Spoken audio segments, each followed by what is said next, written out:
Mari sama-sama kita berdoa. Bapak, Ibu, Saudara, kami mengucap syukur kalau pada saat pagi dan siang ini ya Tuhan, kami boleh beribadah dan kami percaya Engkau ada dimanapun kami saat ini berada. Baik kami ada di gereja atau ada di rumah atau sedang menepi di sebuah perjalanan. Dan kami percaya kalau ada Tuhan di situ pasti ada pertolongan. Udah. Berfirmanlah kepada kami, biar orang-orang yang lemah hari ini dikuatkan. Bahkan yang sakit Tuhan, Engkau sanggup menyembuhkan. Urapi hamba-Mu dalam nama Tuhan Yesus Kristus. Kami mohonkan doa ini. Amin. Shalom Bapak Ibu Saudara, Jemaat GBI Jatinegara Timur terkasih. Selamat menikmati ibadah secara online. Tadi pemuji sudah mengatakan bahwa tinggal 25 hari lagi kita akan meninggalkan tahun 2020. Rasanya kita belum banyak buat apa-apa. Pandemi yang tiba-tiba datang di sekitar bulan Februari membuat segala sesuatunya berubah begitu cepat.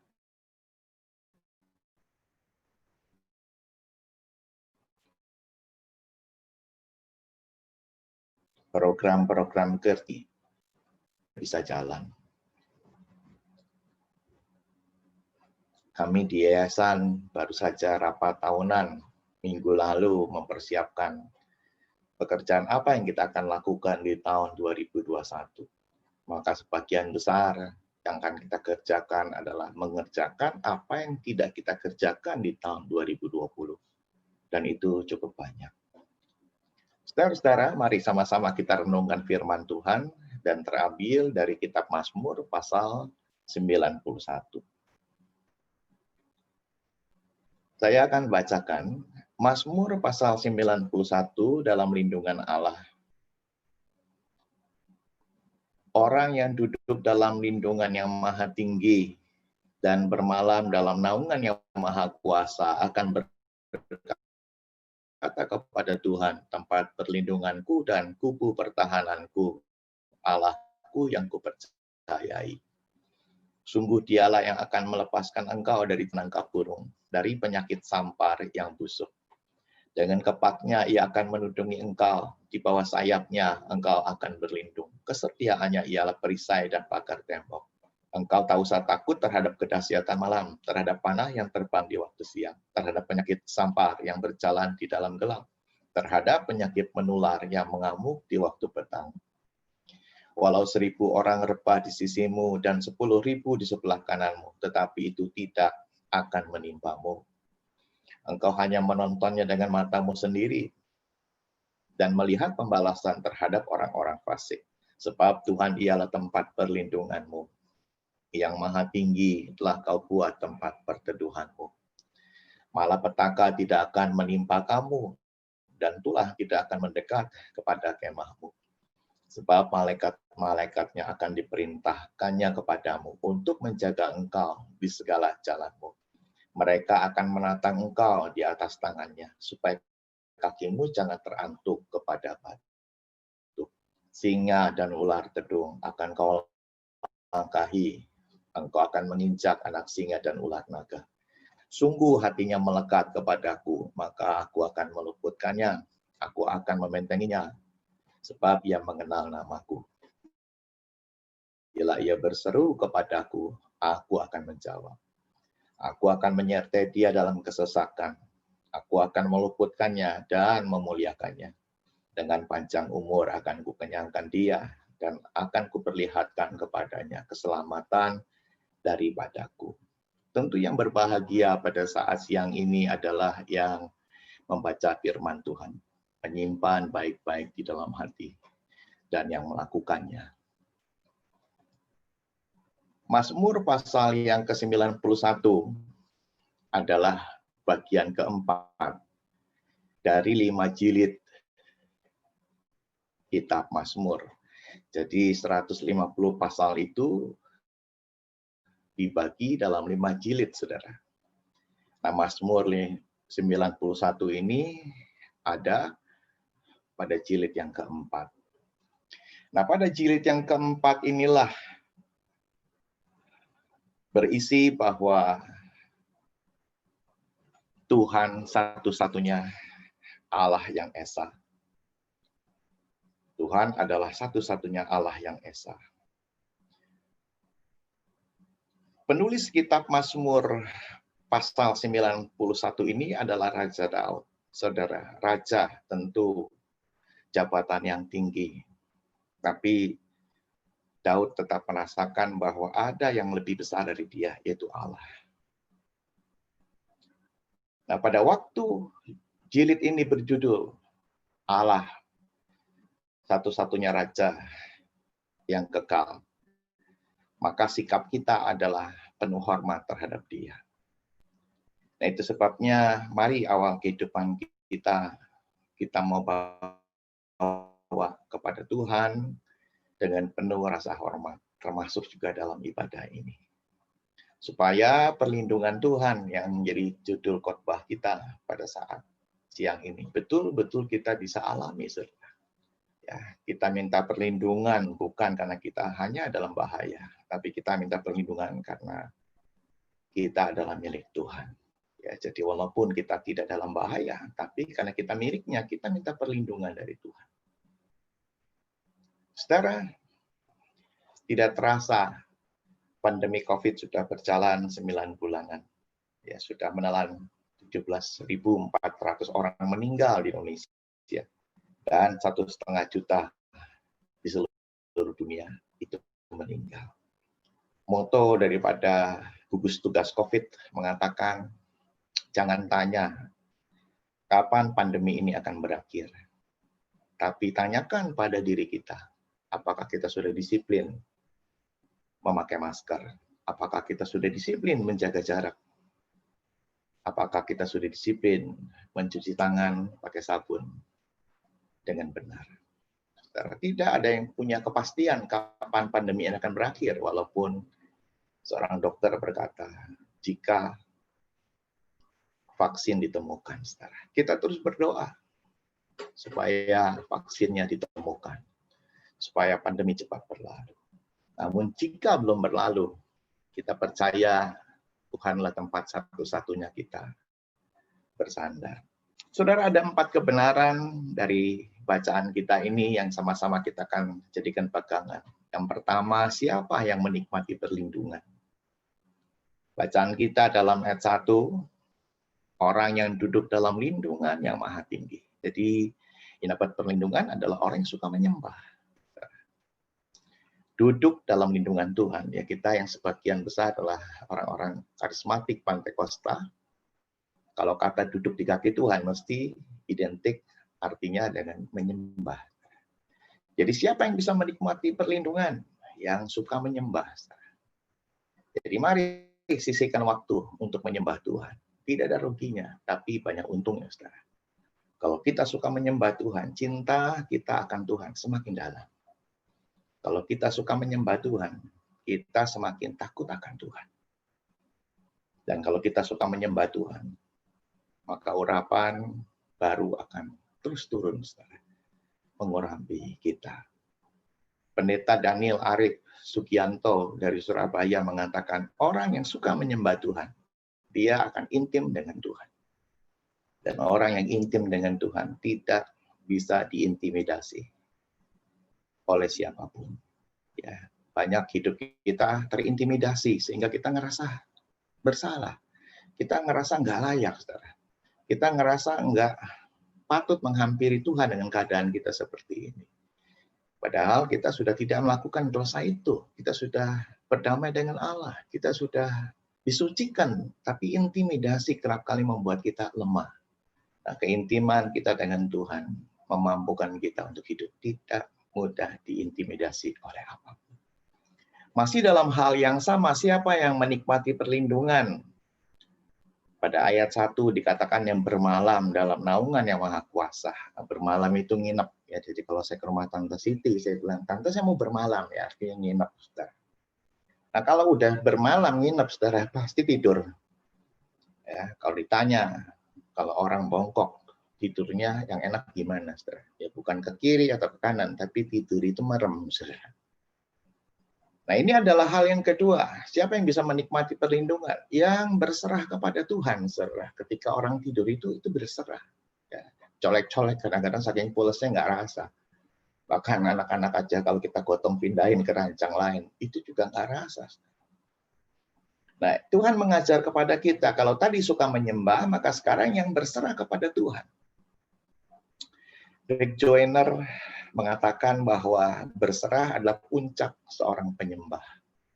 Jadi, kalau kita suka menyembah, ya bahkan menyembahnya lama, bahkan menyembah disertai bahasa roh, ya, tapi di atas atau puncak daripada seorang penyembah itu berserah. Ya, seperti Tuhan Yesus berkata, kalau boleh, nah dia minta, saudara, halukan cawan ini. Tapi kalimat selanjutnya bukan kehendakku, namun kehendakmu yang jadi. Jadi penyerahan diri. Nah, orang yang berserah kepada Tuhan, dia setuju bahwa rancangan Tuhan pasti yang terbaik. Kita minta panas, tapi hari ini dari pagi hujan terus. Maka kita akan berkata, saya setuju. Tadi malam saya diskusi sama anak saya. Dia berkata, Papa tadi saya ada PA, Dr. Roni yang mengajar. Saya bilang, apa yang bisa sharing dengan ke Papa? Dia bilang, Dr. Roni bilang, kalau kita nggak bisa menerima keadaan, kita protes sama Tuhan, berarti terbukti kita berjalan dengan kekuatan kita. Tapi kalau kita setuju dengan apa yang terjadi hari ini, entah hujan atau panas, berarti hidup kita berserah kepada Tuhan. Dan Dr. Roni bilang, katanya kalau kita berserah kepada Tuhan, hidup kita akan bahagia. Hidup kita akan damai, saudara, kalau berserah kepada Tuhan. Cara berserah kepada Tuhan berarti juga percaya bahwa Tuhan tahu kesanggupan kita. Tuhan tidak sedang iseng-iseng. Tuhan tidak sedang gambling atau berjudi. Tapi Tuhan tahu ukuran kesanggupan kita. Ada yang dikasih 1 talenta, 2 talenta, 5 talenta, menurut kesanggupannya. Jadi begitupun menghadapi masalah, penderitaan, kesulitan. Itu seperti kita dikasih karung yang kita mesti pikul. Dan Tuhan tahu ukurannya. Kalau saya punya kemampuan 50 kilo, Tuhan nggak akan kasih 70 kilo. Tapi kalau saya dikasihnya 25, nah Tuhan tahu bahwa saya masih harus bisa diberi tanggung jawab lebih. Ya. Supaya bisa mencapai titik maksimal 50. Ya, Tuhan tahu ukuran kita masing-masing. Ya. Jadi, nggak usah takut, saudara. Kalau kita berserah kepada Tuhan, kita juga percaya bahwa Tuhan sanggup melakukan jauh lebih banyak dari apa yang kita minta dan doakan. Ya, kadang-kadang kita doa suka lupa doain apa begitu. Kadang-kadang kita doa, saudara, kita ngerasa tadi salah ngomong, saudara ya. Tapi pastikan Tuhan jauh lebih tahu daripada apa yang kita minta dan doakan. Nah, kalimat jeleknya, ya udah kalau gitu nggak usah doa. Enggak, saudara. Kita harus berdoa, tetap harus berdoa. Namun pada batas di mana kita punya kemampuan akal budi terbatas, Tuhan akan menyempurnakannya, saudara. Termasuk jika kita saking banyak berdoa syafaat, sampai kebutuhan kita pun kita lupa ucapkan. Tidak ada masalah, Tuhan tahu apa yang menjadi kebutuhan terbaik kita. Saudara, kita akan lihat dalam ayat yang kedua, akan berkata kepada Tuhan. Jadi siapa yang bisa menikmati perlindungan Tuhan? Yaitu yang memperkatakan firman Tuhan, saudara. Ya, jadi kita sering diajarkan, ayo perkatakan firman Tuhan. Saudara, memperkatakan firman Tuhan sama artinya membaca surat cinta Tuhan. Luar biasa. Jadi kalau kita membaca surat cinta Tuhan berulang-ulang ya. Kita yang sudah mungkin berumah tangga atau yang pernah menikmati masa-masa indah karena punya kekasih. Mungkin kalau zaman dulu ada surat, saudara, dan kita simpan, bahkan kita sering buka, baca. Nah, kalau dibaca berulang-ulang, tujuannya supaya apa? Supaya kita tetap setia, saudara. Ya, kadang-kadang terpisah oleh jarak mungkin. Satu studi di Jakarta, satunya di luar kota. Satu kerja di Jakarta, satu kerjanya di luar kota. Tapi surat cinta itu kalau kita sering baca selalu menyegarkan ya hati dan ingatan kita. Untuk kita boleh tetap setia ya dari berbagai macam ya tekanan hidup ataupun godaan saudara yang efektif bisa membuat kita menyimpang. Nah, hari ini kita mau belajar siapa yang bisa menikmati perlindungan Tuhan. Ya, mereka yang memperkatakan firman Tuhan. Ya, saya melihat di GBI cukup banyak gereja yang mengawali ibadah dengan Mazmur 91 dibacakan. Nah, tidak salah, saudara. Tapi yang harus diingat bahwa memperkatakan firman Tuhan bukan mantra orang percaya. Dan memperkatakan firman Tuhan bukan juga kita sedang mengingatkan Tuhan seolah-olah Tuhan lupa.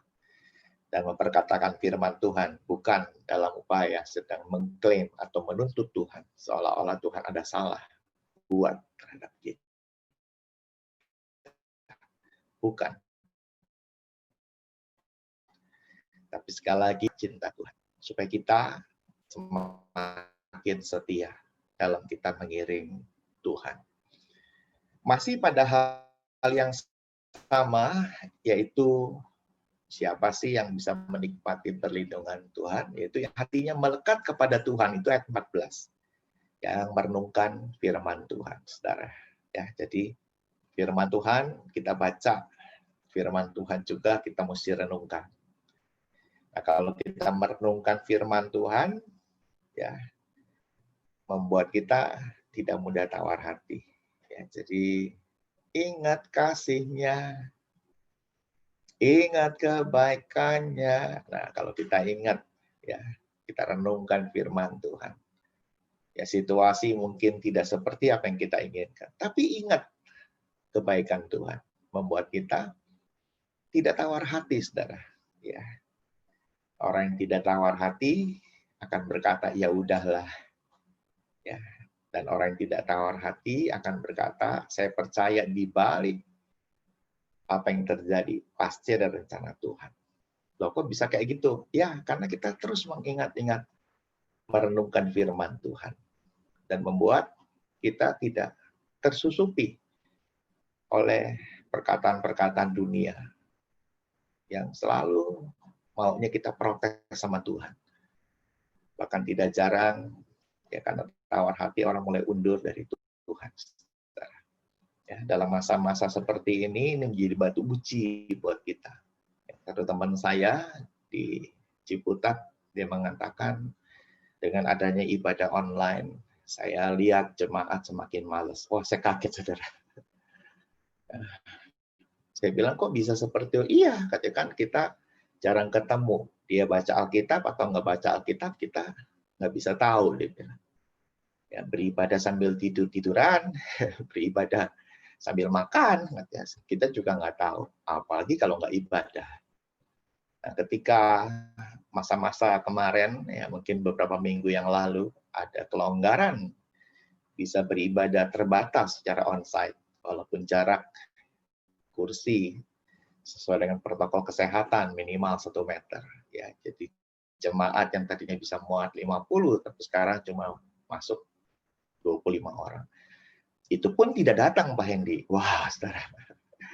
Jadi kesimpulannya adalah dengan adanya ibadah online, ternyata tidak dimanfaatkan dengan baik, saudara. Tapi menjadi satu kelonggaran untuk bermalas-malasan, saudara. Tentu tidak dengan saudara yang ada di jemaat Jatinegara Timur.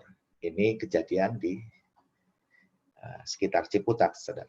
Nah, kita percaya orang-orang yang merenungkan firman Tuhan, dia tidak akan mudah tawar hati, tidak mudah khawatir. Walaupun ke depan ya hidup tidak semakin baik, tidak semakin enteng. Ya, tapi kita percaya pertolongan Tuhan tidak pernah berkurang untuk kita, saudara. Hal yang kelima, masih pada bagian pertama, siapa yang menikmati perlindungan Tuhan? Maka hal yang kelima adalah yang mengenal nama Tuhan. Ya, pepatah lama mengatakan tidak kenal maka tidak sayang. Jadi siapa yang menikmati perlindungan Tuhan? Tentu yang mengenal nama Tuhan, saudara. Kapan orang bisa mengenal? Kalau dia sering jalan bareng, saudara. ya, naik sepeda bareng, naik motor bareng, berkendaraan roda 4 bareng, mendaki gunung bareng, saudara. Nah, ini adalah sebuah perjalanan yang membuat kita bisa mengenal orang yang dekat dengan kita ini, saudara. Seperti saya mengenal anak saya, ya, saya tahu yang pertama Daniel, dua Jojo, punya karakter tidak sama. Dua-dua sudah bisa bawa mobil. Tapi kalau Daniel bawa mobil, saya mesti melek terus, saudara. Kenapa? Dia maunya ngebut terus, saudara. Dan berapa kali kalau kami berjalan keluar kota, itu nyaris nabrak, saudara. Jadi saya yang melek, saya yang teriak, Daniel! Dan dia ngerem mendadak, mobil nyesot. Ya. Dan saya bilang, udah, menepi. Kamu udah kecapean karena setiap atas 3 jam bawa mobilnya. Ganti. Jadi saya menggantikan. Nah, kalau anak nomor 2, Joshua, itu beda. Bawa mobilnya halus, saudara. Pelan begitu. Kadang-kadang sampai saya gemes juga. Kencengan apa gitu kan ya. Nah, tapi kalau Jojo bawa mobil, saudara, dia sangat hati-hati dan saya bisa tidur, saudara. Cuma pas melek kok nggak nyampe-nyampe, saudara. Ya, dua pribadi berbeda. Saya mengenal mereka. Jadi kalau Jojo bawa mobil, saya siap-siap tidur. Tapi kalau Daniel bawa mobil, padahal sebelumnya saya yang bawa, saya tetap harus buka mata. Menolong kita. Kita semakin mantap bahwa penolong kita yang sama di masa lalu. Tuhan menolong kita di masa sekarang. Bahkan dikatakan sampai putih rambut kita, Allah akan tetap menggendong kita. Ya, keyakinan inilah yang membuat kita tidak takut untuk menyongsong 2021. Kita nggak takut jika anak-anak kita mulai dewasa dan akhirnya mereka mesti keluar untuk menjadi keluarga mandiri. Kenapa? Karena janji Tuhan. Kok bisa? Ya karena kita mengenal Bapa kita lewat sebuah pengalaman hidup, berjalan bersama dengan Dia. Setelah hal yang kedua, bacaan kita masih pada Mazmur 91. Apa saja yang dinikmati? Ya, tentu oleh kita. Apa aja yang dinikmati? Ya. Pada ayat 3, Tuhan berjanji, sungguh Dia akan melepaskan. Jadi yang pertama adalah kita pernah terikat, saudara. Ya, ada yang terikat karena kuasa kegelapan, setan, sihir, guna-guna, saudara. Pastikan roh yang di dalam kita lebih besar. Ya, di dalam nama Yesus bertekuk lutut segala yang ada di bumi, di atas bumi dan yang di langit. Dan semua lidah mengaku Yesus Kristus adalah Tuhan. Amin, saudara. Jadi pastikan ya kalau ada orang-orang atau saudara dekat kita yang mengalami ikatan kuasa kegelapan, kita doakan. Kita usir kuasa kegelapan itu, kita patahkan kuasanya. Siapa yang menikmati ya? Pada ayat selanjutnya di kita, pada ayat 4, Tuhan menudungi ya, seperti payung. Jadi situasi boleh berubah-ubah, tapi kita tidak akan kepanasan dan tidak akan kehujanan. Ya, jadi pastikan segala sesuatu di luar kita bisa berubah setiap saat. Tapi Tuhan menudungi kita. Ya, Tuhan memelihara kita. Kerasa nggak panasnya? Kerasa. Tapi anget, saudara, nggak membakar kepala. Kerasa nggak hujannya? Terasa sejuk, saudara. Tapi nggak membasahi kepala kita. Tuhan memelihara, ya. Berarti seperti di bawah sayap kita berlindung. Saya ingat karikaturnya Dong Hang, ya. Ada orang sedang berlutut berdoa dan protes, Tuhan kenapa ikut Tuhan? Saya sepertinya ditimpukin batu, saudara ya. Ya, pada waktu dia protes begitu, gambar selanjutnya, ya ternyata dikasih tahu di gambar selanjutnya itu dia cuma terima batu-batu kecil, saudara. Padahal sambitannya itu dari luar, lemparannya batu-batu besar, saudara. Tapi yang dia kena cuma batu-batu kecil. Ya, kenapa? Karena ada tubuh yang berdiri di depan dia, menahan batu-batu besar itu. Dan tubuh itu adalah Yesus. Jadi batu-batu yang besar itu Yesus yang tanggung. Dan Yesus berdarah-darah untuk kita. Nah, kita yang di belakang yang dilindunginya, mungkin bisa saja harus menanggung batu-batu kecil. Tapi sekali lagi, dia tidak akan membiarkan kita untuk menanggung persoalan di luar kemampuan kita. Saudara, Natal tidak bisa dipisahkan dengan kematian Tuhan, karena dua-duanya berjudul kasih Tuhan, saudara. Jadi jika kita berbicara Natal, maka kita ingat kasih Tuhan. Dan kasih Tuhan puncaknya adalah ketika dia mau mati buat kita. Dan tidak ada kematian kalau tidak diawali dengan kelahiran. Dan dia lahir. Itulah bukti kasih dia. Dari surga dia mau turun ke bumi. Dan semua dia lakukan untuk kita. Menanggung beban yang tidak bisa kita tanggung. Saudara, kita masih berada pada hal yang sama apa saja yang dinikmati pada ayat 5-13. Tuhan memberikan jaminan buat kita. Ya, kita beruntung hidup Kristen kita ada garansi. Kalau beli barang, ya kita tanya ada jaminan nggak? Oh, nggak ada. Kita jadi deg-degan, saudara. Apalagi barang Cina begitu banyak, saudara.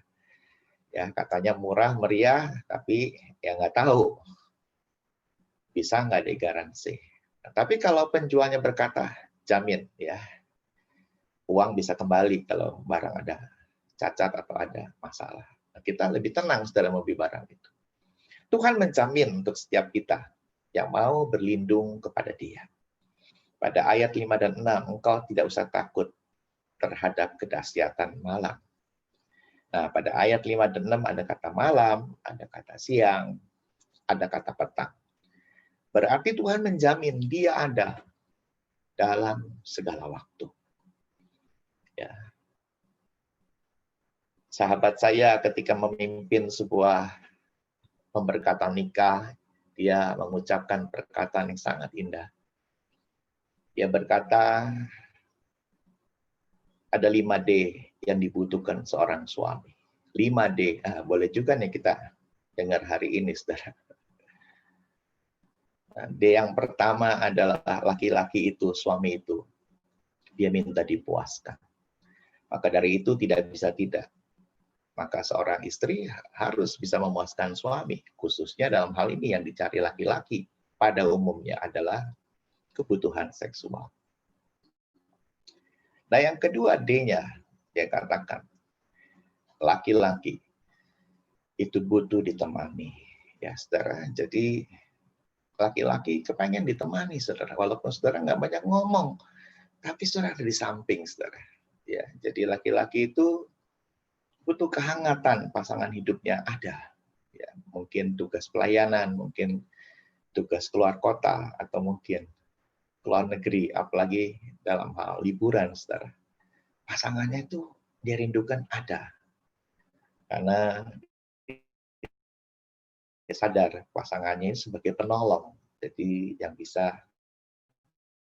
Yang ketiga, tadi dipuaskan. Kemudian yang kedua, didamping, ya, ditemani. Maka yang ketiga, ya, ditolong, saudara. Ya, jadi tidak hanya didamping, tapi juga aktif, ya, menolong suaminya. Saya sering menjumpai suami kadang-kadang di dompetnya, saudara nggak banyak macam-macam, tapi istrinya di dompetnya macam-macam ada. Sampai tisu, korek kuping, jarum, peniti, ada, saudara. Jadi kebutuhan hal-hal yang mungkin suaminya butuhkan, istri sediakan. Yang keempat, dihormati. Ya, jadi makanan seorang laki-laki, kebutuhan seorang suami adalah dihormati. Maka dari itu hukumnya jelas. Istri harus hormat tunduk pada suami. Nah, yang kelima, saudara, kebutuhan seorang laki-laki adalah dituruti, saudara. Jadi kalau suami ngomong, ya jangan iya, tapi laksanakan, saudara. Ya, jadi kalau dilaksanakan, ya suami pasti senang, saudara. Jadi jangan banyak dikomplain, jangan bantah, saudara. Jangan. Ya, seorang laki-laki selain dihormati, mau omongannya itu dituruti. Nah, kita belajar pada saat itu Tuhan menjamin dia ada dalam segala waktu. Pasangan kita bisa saja tidak mendampingi kita karena waktunya bersamaan dia ada urusan lain. Satu waktu perpisahan karena kematian bisa membuat kita juga nggak didamping lagi. Tapi Tuhan janji, Tuhan akan terus ada dalam segala waktu. Saudara, kita percaya Tuhan menjamin, juga Tuhan bisa meluputkan kita dari segala ancaman apapun. Ya, ada perkataan panah, sampar, penyakit menular. Ya. Beberapa hari yang lalu saya dimintakan tolong oleh sahabat saya yang mamahnya kena COVID. Nah, repotnya masuknya di rumah sakit Semarang. Saudara. Dulu mami mertua saya kerja di rumah sakit itu. Nah, teman saya berangkat ke Semarang. Nah, malam itu dia telepon, dia bilang, Pak, bisa nggak tolong? Jadi orang sudah sembuh dari COVID, dengan golongan darah yang sama, itu darahnya diambil, kemudian diproses. Nah, plasmanya itu konon bisa dipakai untuk mengobati orang yang sedang kena COVID, saudara, kena virus corona. Jadi malam itu, saya mesti ngurus ke rumah sakit RSPAD. Wah, ternyata prosesnya sulit, saudara. Dan ketika berhasil, ternyata juga mesti bayar, saudara. Cukup mahal, 4 juta lebih. Dan ketika bayar, saudara, dia bilang ini barang dalam keadaan beku. Dan harus diterima di Semarang juga dalam keadaan beku. Waduh, saudara, gimana caranya? Itu sudah jam 12:30 malam, saudara. Ya, puji Tuhan, pada akhirnya Tuhan tolong, ada seorang yang bersedia berangkat ke Semarang malam itu bawa mobil. Dan barang itu langsung dibawa, saudara. Ya. Siapa yang ingin menderita COVID? Tidak ada. Siapa yang mau kena COVID? Tidak ada, saudara. Tapi itu setiap saat bisa terjadi. Nah, Tuhan janji, ya asal kita tidak mencobai Tuhan. Tuhan akan menjaga kita dari segala ancaman apapun. Ya, maka dari itu, mari ketika protokol kesehatan ngaturnya apa, kadang-kadang saya kalau diundang sudah ada kebaktian onsite di gereja, maka pertanyaan saya, apa protokol ibadahnya? Oh, Bapak khotbah mesti pakai masker. Oh ya udah tetap pakai masker, saudara. Bapak selain pakai masker mesti pakai face shield. Oh ya udah, saudara pakai face shield dan masker. Jadi ikuti protokolnya. Ya, jadi jangan mencobai Tuhan. Satu waktu pendeta Stephen Tong membahas doa Bapa kami, itu berminggu-minggu, saudara. Sampai saya bilang itu sampai 20 kali pertemuan kok nggak bisa habis. Tapi tertarik pada waktu saya mendengar dia berkata, ya janganlah membawa kami kepada pencobaan. Jadi itu bagian daripada doa Bapa kami. Tapi Pak Stephen Tong berkata, kenyataannya kita hidup tiap hari menghadapi pencobaan, dia berkata. Karena pencobaan itu menjadi ujian buat kita untuk kita bisa naik kelas. Tapi apakah firman ini salah? Ya. Kita minta jangan dibawa ke pencobaan, tapi Tuhan izinkan pencobaan. Nah, Pak Stephen Tong mengatakan kalimat yang membuat saya kaget. Dia berkata, janganlah membawa kami kepada pencobaan. Pencobaan yang mana?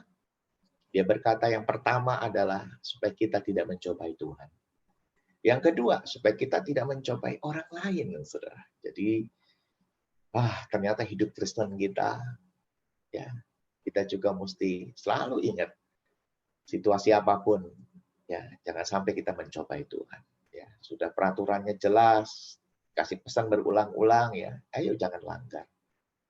Ya, itu pun kalau ada orang-orang di sekeliling kita yang memang mereka adalah orang-orang yang patut kita ingatkan, ajari, jagai, jangan malah kita kasih contoh yang jelek sehingga mereka akhirnya jadi menyimpang dan ikut berbuat yang salah. Jangan, saudara.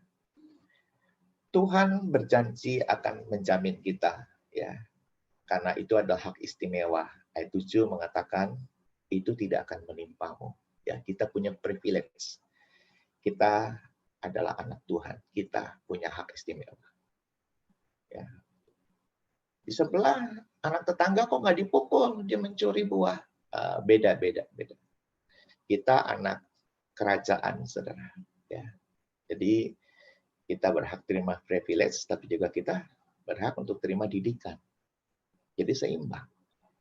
Ya, jadi kalau kita mendapatkan perlindungan, dibedakan dengan mereka karena kita anak kerajaan. Tapi kalau kita buat salah juga sama, Tuhan akan didik kita. Bahkan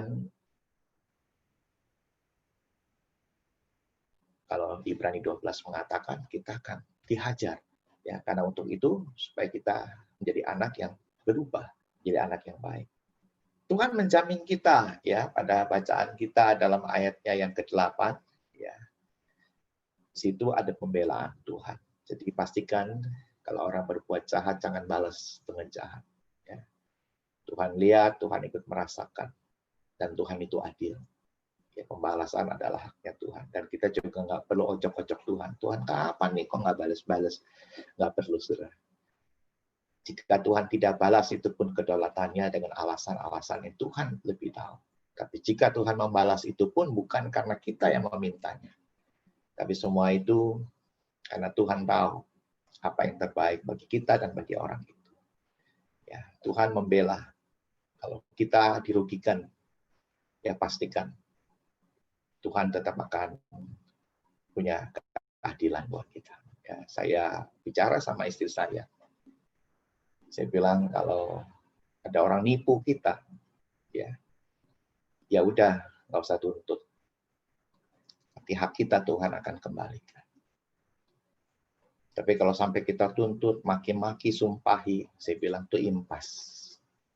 Artinya impas, yang hilang, ditipu, nggak kembali. Tapi kita puas. Kenapa? Karena sudah sumpah serapah.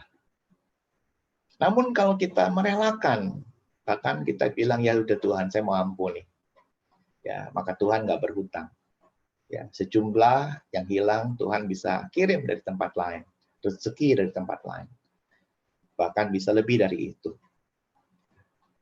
Ya, saya bilang ini kalau kita ngomong secara kasar, ya, orang-orang yang berbuat jahat, ya, kalau kita ampuni, ya, dan orang itu kabur, dia seperti tumbal yang pada akhirnya mendatangkan rezeki buat kita.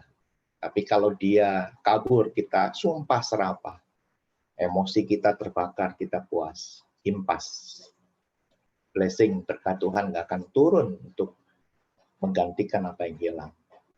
Nah, kita pilih mana, saudara? Ya, tentu kita pilih supaya berkat itu kembali kepada kita. Makanya kita nggak perlu membalas jahat dengan jahat, nggak perlu sumpah serapah. Relakan aja. Ya, dan pastikan Tuhan pasti mengembalikan haknya kita. Masih dalam hal yang sama Tuhan menjamin, ya, ada dalam janjinya Tuhan, aku akan menjawab. Itu ayat yang ke-15. Kiranya Engkau memberkati aku berlimpah-limpah. Ya, ada janjinya Tuhan, saudara. Ya, jadi betapa pentingnya kita memegang janji Tuhan. Tuhan tidak berdusta. Ya, pendeta bisa lupa, suami bisa ingkar janji. Ya, kemarin anak PPN, anak bimbingan pranikah saya kemarin menikah dan saya diberikan kesempatan untuk menyampaikan sepatah dua patah kata. Saya bilang selama 70 hari membimbing dua calon mempelai ini. Yang pertama saya bilang, saya melihat mereka pasangan yang kompak. Yang kedua komunikatif, jadi enak ngobrolnya secara saling sambut, ya segala sesuatunya bisa sharingnya hangat begitu. Yang ketiga saya bilang mereka kooperatif ya dalam hal apa, kalau kita kasih nasihat, kita kasih PR, kita kasih kasus, mereka bisa menyelesaikannya dengan baik.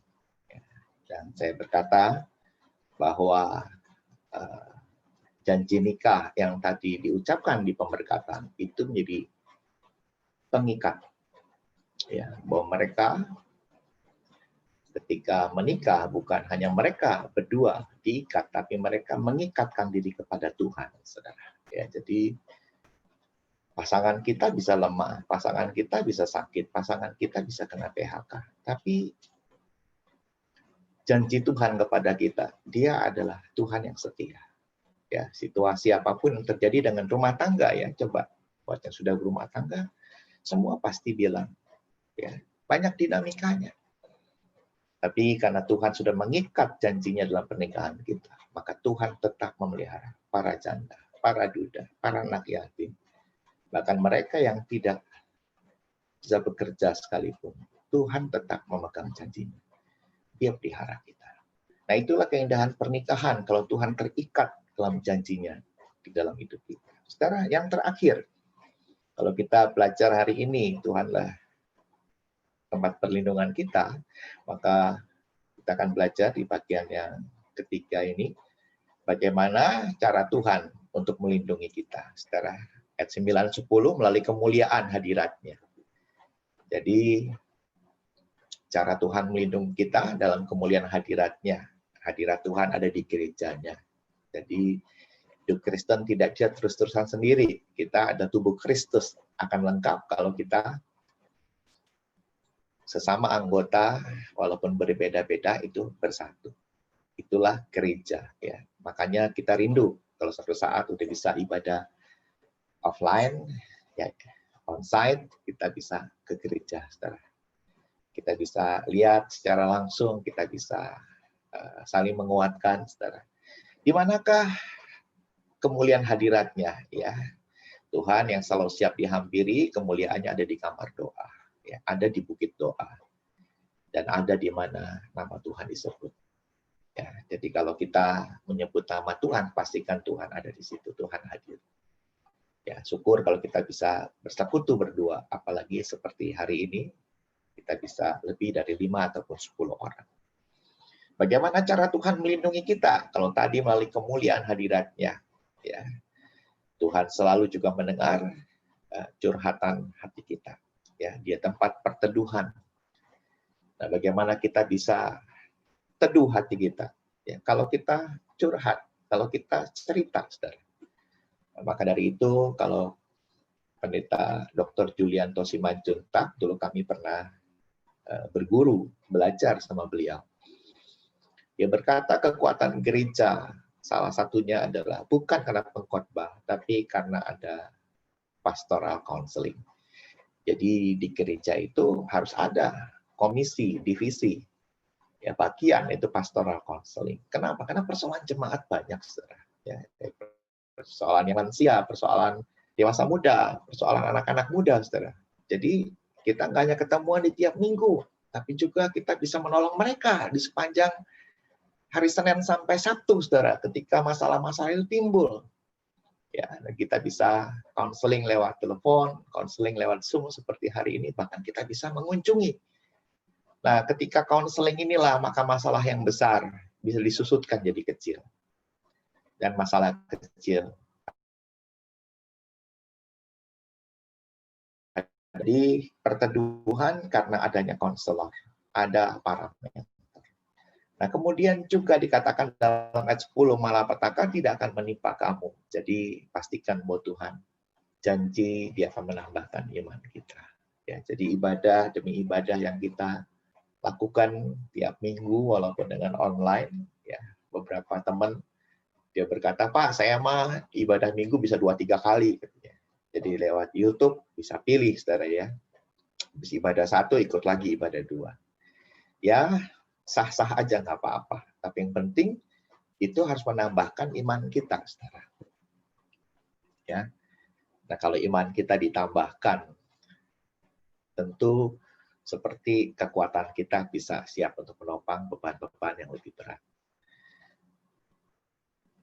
Halo, Siarom, saudara masih ada? Terima kasih, Ci, responnya.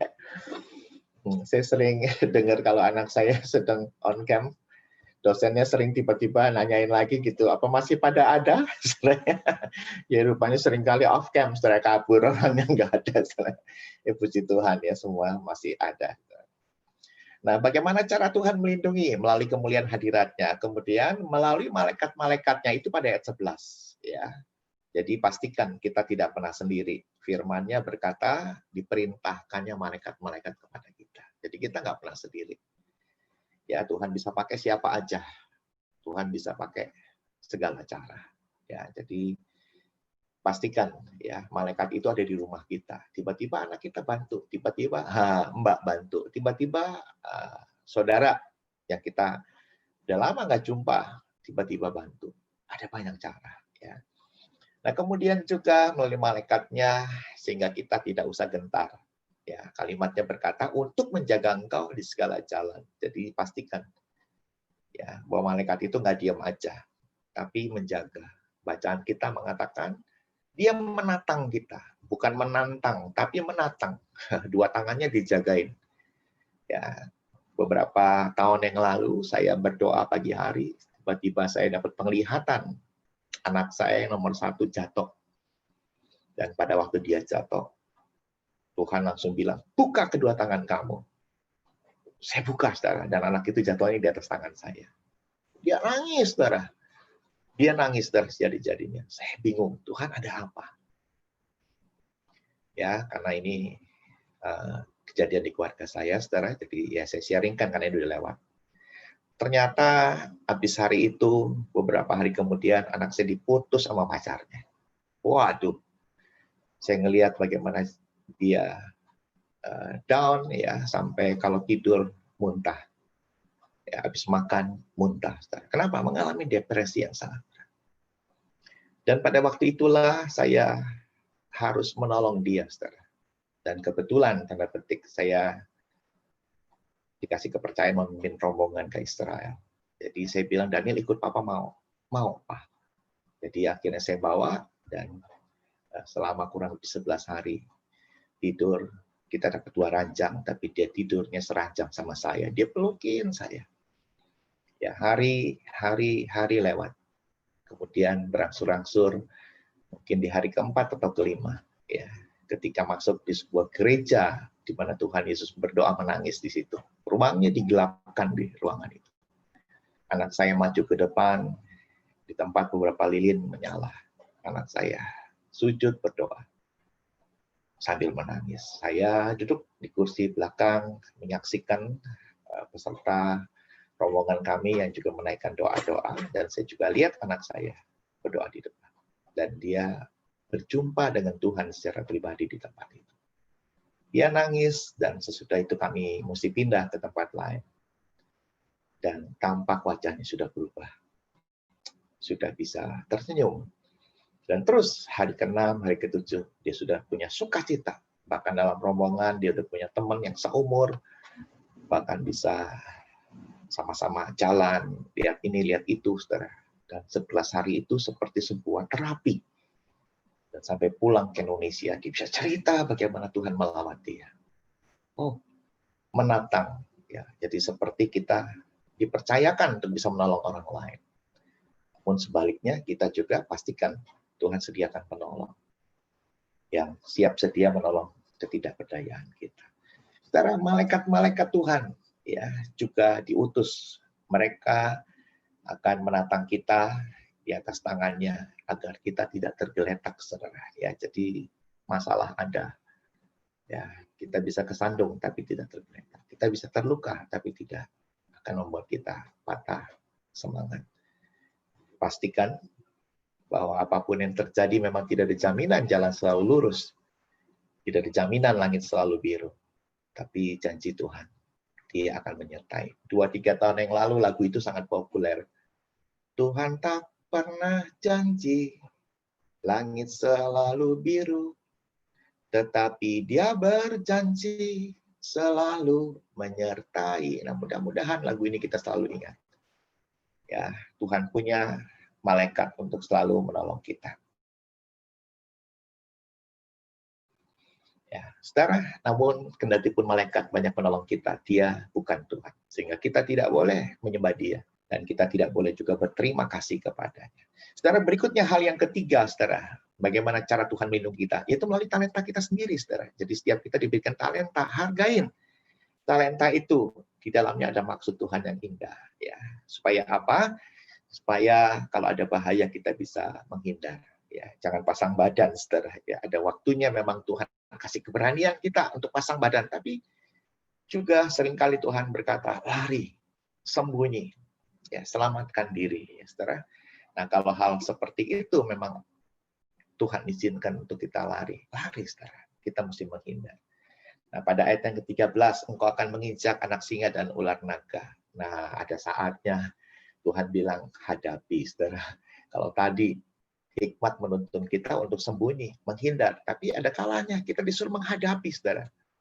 Ya, saya ingat Pendeta Timotius Arifin, dia mengisahkan tentang Jepang yang waktu itu sedang perang, saudara, dan keteter, ya hampir kalah. Saudara, Panglima Jepang ini kemudian mengajak prajurit yang tersisa untuk naik ke atas bukit, dan di situ ada kuil, saudara. Kita tahu orang Jepang mayoritas bukan Kristen, dan di kuil itulah prajurit ini dikumpulkan, dan panglimanya berkata, kita akan buang undi di depan kuil ini, saudara. Ya, ini hanya sebuah cerita yang membuat kita sebagai bentuk katakanlah inspirasi, kira-kira begitu. Saudara, Panglima ini berkata, pada koin ini yang akan saya lempar, jika muncul gambar kepala kaisar, maka berarti kita harus menghadapi lawan kita. Walaupun jumlah sedikit, lawan lebih banyak, tapi kalau sampai diundi muncul gambar kepala kaisar, kita harus melawan. Tapi kalau yang munculnya angka, katakanlah di situ 10 yen, kita tidak usah menghadapi. Jadi istilah kasarnya ya kita menyerah. Setuju? Kita udah di atas bukit nih, kita udah berhadapan dengan kuil, jadi istilahnya ya tempat di mana mereka percayai bahwa ada yang lebih tinggi dari manusia. Semua berkata setuju. Saudara, kemudian Panglima itu naik ke posisi yang lebih tinggi. Dan dia berbalik badan menghadapi prajurit yang tersisa dan dia lempar itu koinnya. Dan dia tangkap pakai tangan dia. Dan dia kasih unjuk ke depan. Ternyata gambar kepala kaisar. Semua orang mengerti bahwa mereka seperti ditakdirkan untuk melawan, saudara. Semua sudah bertekad baca. Siap! Dan akhirnya dengan jumlah sedikit mereka turun, mereka melawan. Apa yang terjadi? Ternyata mereka menang, saudara. Waduh, luar biasa. Musuh dikalahkan. Ya, mereka rayakan kemenangan itu. Dan sungguh menjadi cerita yang tidak ada habis-habisnya. Nah, ketika semua sudah berlangsung cukup lama, Panglima ini akhirnya cerita, saudara. Dia berkata, kita masih ingat kan, kita waktu itu sudah terkepung. Dan kita naik ke atas bukit dan kita ada di kuil. Dan saya melempar uang logam. Oh iya, saya ingat. Dan waktu itu yang keluar adalah gambar kepala kaisar. Nah, Panglima ini berkata, saya harus berkata jujur hari ini. Karena uang koin yang saya lempar, dua muka, dua-duanya bergambar kepala kaisar. Jadi rupanya Panglima ini punya uang koin yang lain, saudara. Jadi dia berkata, karena saya tahu, kita sebenarnya bisa. Jadi pada waktu undian itu membakar kembali sebuah semangat yang selama ini ragu dan takut. Kehidupan kita ada potensi, tapi kadang-kadang kalau nggak dibakar, nggak di-trigger, ya kita takut, saudara. Takut menikah, takut membangun usaha. Ya, takut untuk membeli satu, katakanlah, rumah yang kecil. Ya. Kenapa, saudara? Umumnya memang manusia seperti itu. Tapi pada waktu di-trigger, Tuhan kasih semangat, Tuhan berikan keberanian. Saudara, akhirnya kita bisa, saudara. Nah, kira-kira seperti itu. Talenta, saudara, ya, bukan hanya menghindari bahaya, tapi menghadapi tantangan. Masih soal talenta, ya, Tuhan juga meningkatkan kewaspadaan kita dengan adanya talenta, ya. Jadi masa sulit masih jauh, saudara. Itu sebabnya apa salahnya kita mulai berhemat. Ya, kita mulai atur kehidupan kita yang tadinya boros. Kita mulai isikan untuk menabung, ya. Survei bilangan riset ya mengatakan bahwa di masa pandemi ini umat Tuhan semakin tidak memikirkan untuk penginjilan, ya.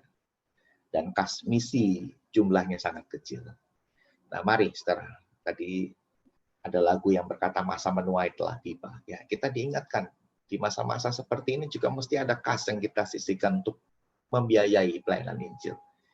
Ya, saya masih melayani bersama-sama teman-teman di Mentawai. Ya, berita sedihnya adalah beberapa sahabat misi kami kena terdampak dari pandemi ini. Mereka yang kena PHK, ya bisnisnya drop, ya. Mereka berkata, Pak Hendy, maaf, untuk masa sekarang belum bisa menabur lagi. Maka jawaban saya adalah, ya udah nggak apa-apa. Dan kami akan terus berdoa supaya pemulihan akan terjadi. Ya, sedangkan di lapangan kita nggak bisa mengurangi makanan anak-anak. Gaji guru-guru full-timer kita. Kita punya 17 full-timer. Kita punya kurang lebih 200 anak-anak asrama. Ya, dan kurang lebih sekitar 170 anak-anak murid. Ada 5 asrama. Ya, dan saya percaya ini bukan beban yang mudah buat kita. Tapi ya mau tidak mau kita mesti bagaimana mengelolanya, saudara. Ya, salah satu yang bisa kami tempuh adalah kami mengirim biaya-biaya operasional ke mereka. Itu bertahap. Ya. Kalau dulu kita bisa kasih sekaligus 15 juta, sekaligus 12 juta. Sekarang ada 2 juta, kirim 2 juta. Ya, agak telat-telat dikit baru kirim berikutnya. Ya, tapi tetap memenuhi kebutuhan mereka dalam 1 bulan. Ya, mau tidak mau, saudara.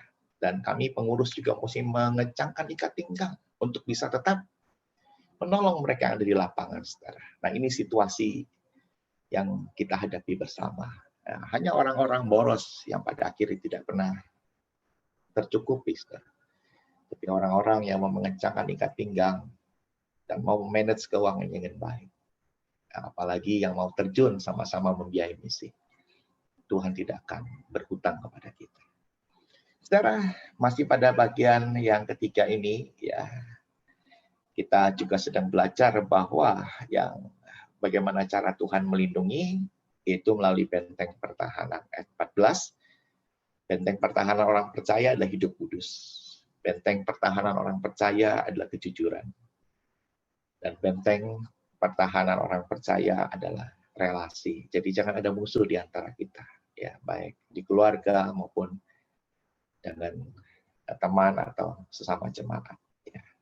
Jaga hidup kudus, karena kalau kita jaga hidup kudus, kita tidak akan punya celah bagi serangan kuasa kegelapan. Dan mari kita berlaku jujur, karena orang yang jujurlah kemahnya akan mekar. Saudara, bagian keempat atau bagian terakhir firman Tuhan hari ini. Berapa besar upah yang Tuhan sediakan? Saudara, yang pertama, Tuhan akan memuliakan kita, yaitu ayat 15. Tuhan memuliakan kita. Ya, saya bulan lalu dapat giliran khotbah onsite. Teman saya bilang, Pak Hendy, kami ada pentalogi. 5 khotbah berseri. Bapak di khotbah nomor 4. Saudara. Jadi apa itu? Saya bilang. Ya, yang pertama adalah hamba dosa. Yang kedua adalah hamba Tuhan. Yang ketiga adalah sahabat Tuhan. Nah, yang keempat adalah anak Tuhan. Jadi habis Pak Hendy khotbah, masih ada yang satunya lagi, yang kelima, yaitu mempelai Tuhan. Jadi saya khotbah dalam pentalogi, 5 khotbah seri, saya yang keempat, yaitu anak Tuhan. Saudara, kalau kita lihat pentalogi ini menarik, dari hamba dosa, Tuhan angkat kita. Jadi hamba Tuhan, saudara. Ya, ketika sudah jadi hamba Tuhan, naik lagi, saudara, jadi sahabat Tuhan. Nah, ketika jadi sahabat Tuhan, naik lagi, saudara, jadi anak Tuhan. Dan puncaknya adalah mempelai Tuhan, ya, menikmati mahligai, ya, indahnya pasangan suami istri. Saudara, hidup Kristen kita dari kemuliaan menuju kepada kemuliaan. Jadi jangan puas ketika kita dipindahkan dari hamba dosa menjadi hamba Tuhan. Ayo mari jadi sahabat Tuhan, jadi anak Tuhan yang punya hak atas waris dan jadi mempelai Tuhan. Saudara. Berapa besar upah yang kita akan terima? Ayat 15. Tuhan akan perluas iman kita. Ya, Dia janji, ya, Dia akan memberikan pada kita kelegaan, itu dalam ayat 15. Ya, kelegaan. Ya, kata-kata orang yang hatinya lega. Ya, tadi saya sudah katakan, ya, Tuhan akan beri ketabahan. Jadi apa yang terjadi, kita jawabnya ya udah. Ya, kita rela, saudara. Tuhan akan beri pikiran positif apapun yang terjadi. Nah, kita bilang, ya udah anggap aja. Nah, kata anggap aja ini, saudara, ini angle, cara memandang persoalan dari sisi yang berbeda. Ya, anggap aja. Ya, nah akhirnya nggak stres lagi, saudara. Kenapa? Karena angle-nya udah berbeda, cara pandangnya berbeda. Ya, dan satu lagi, Tuhan berikan kelegaan karena Tuhan memberikan kepada kita hikmat untuk berkata, ya udah jangan hakimi mereka, karena kita juga orang berdosa. Nah itu kan firman Tuhan bilang, selumbar di mata saudaramu kamu lihat, tapi jangan-jangan balok di matamu sendiri kamu nggak lihat. Nah orang-orang yang dikasih kelegaan, ya beroleh hikmat dalam hal ini, dia sadar bahwa dia juga nggak sempurna. Ya makanya Tuhan pertegas pada waktu ada perempuan berdosa yang ketangkap basah berbuat zina. Ya Tuhan bilang, ayo yang tidak ada dosa, kamu boleh lempar batu lebih dulu. Saudara, berikutnya upah yang Tuhan sediakan adalah mengaruniakan kita panjang umur, ya, tetap sehat di masa tua, ya. Saya lihat Bapak Vitalis yang berubah adalah Pak Janggut, ya. Kalau pakai kacamata, saya biasa kalau ketemu sama beliau suka nggak pakai kacamata, jadi kelihatan lebih muda begitu, ya. Tapi Tuhan pelihara hamba-hamba ini, ya. Tante Siti juga dikasih umur panjang. Itu adalah karunia Tuhan. Ya, itu adalah karunia Tuhan. Sehat di masa tua. Tetap bisa melayani, ya, di bidang apa saja. Jadi kita percaya Tuhan mengaruniakan umur panjang bukan hanya sehat di masa tua, tapi tetap melayani di bidang apa saja. Ya.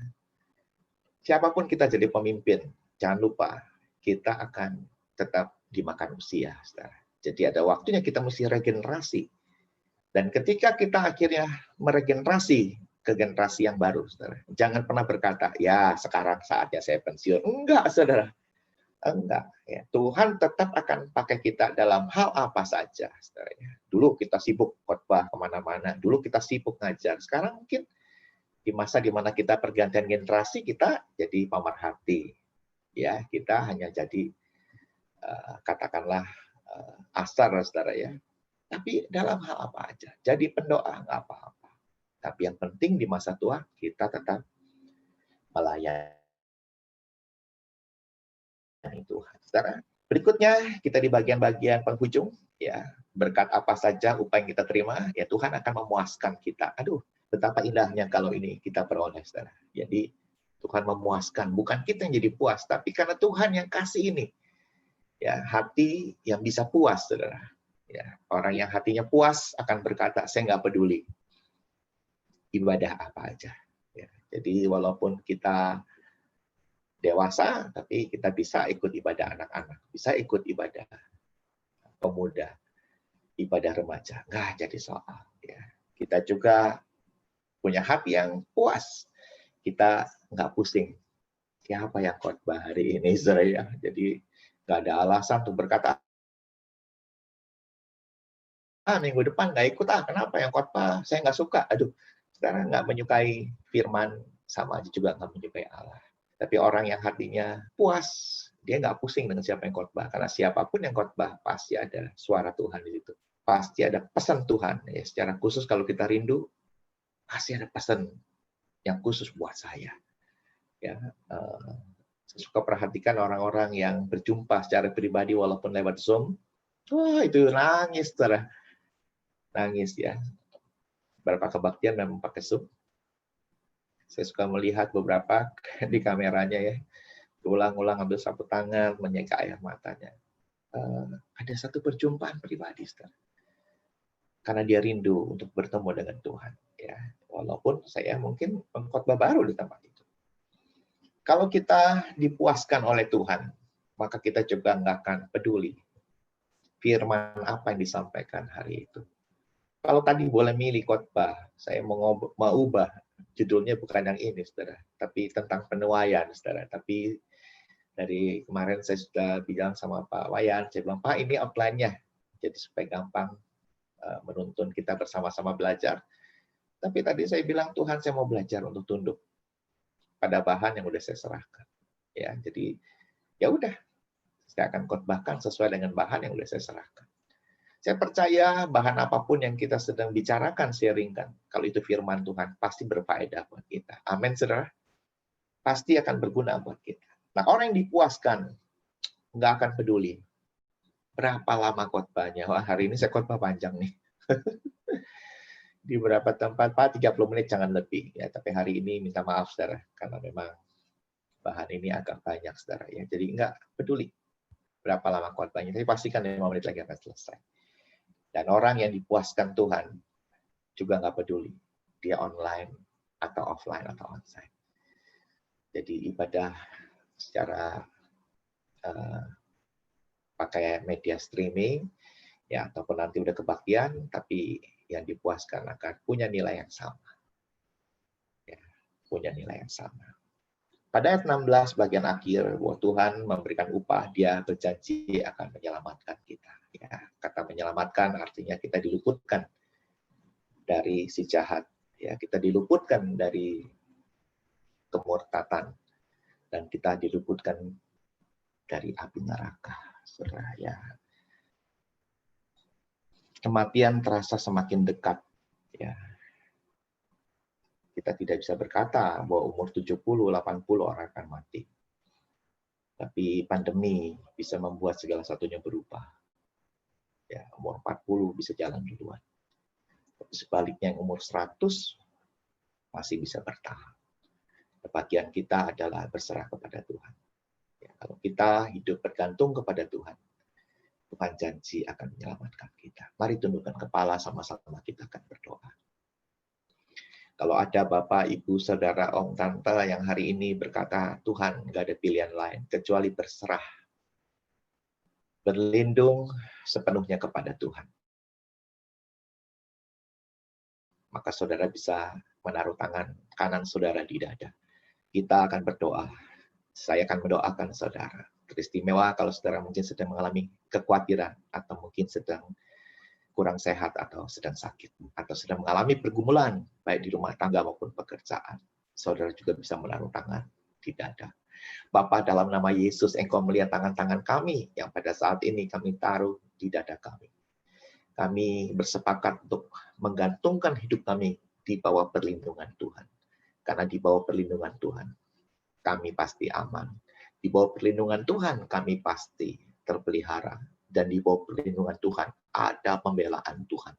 Itu sebabnya Tuhan, kami sadar kelemahan, keterbatasan kami. Tapi kami yakini bahwa Engkau adalah Tuhan yang sanggup menolong kami di segala waktu, di segala keadaan. Itu sebabnya mari Tuhan, secara khusus yang lemah, kuatkan kami. Tuhan bukakan jalan untuk setiap kami sedang mengalami jalan buntu. Dan Tuhan sembuhkan kami yang sedang sakit. Teristimewa Om Tante kami yang sudah lanjut usia, Tuhan terus berikan sehat. Tuhan berikan umur panjang. Terima kasih Bapak di sorga, gerejamu GPI Jatinegara Timur. Tuhan terus berkati. Gembala Koyuyung beserta dengan semua tim pengembalaan. Tuhan berikan hikmat. Dan kami percaya gerejamu ini akan terus Tuhan pertambahkan bilangan jiwa-jiwa yang haus dan lapar akan Tuhan. Terima kasih Bapak, berkati firman yang sudah kami dengar. Sekali lagi demi nama Tuhan Yesus kami bersyukur. Haleluya. Amin. Saya kembalikan kepada pemimpin acara. Tuhan berkati.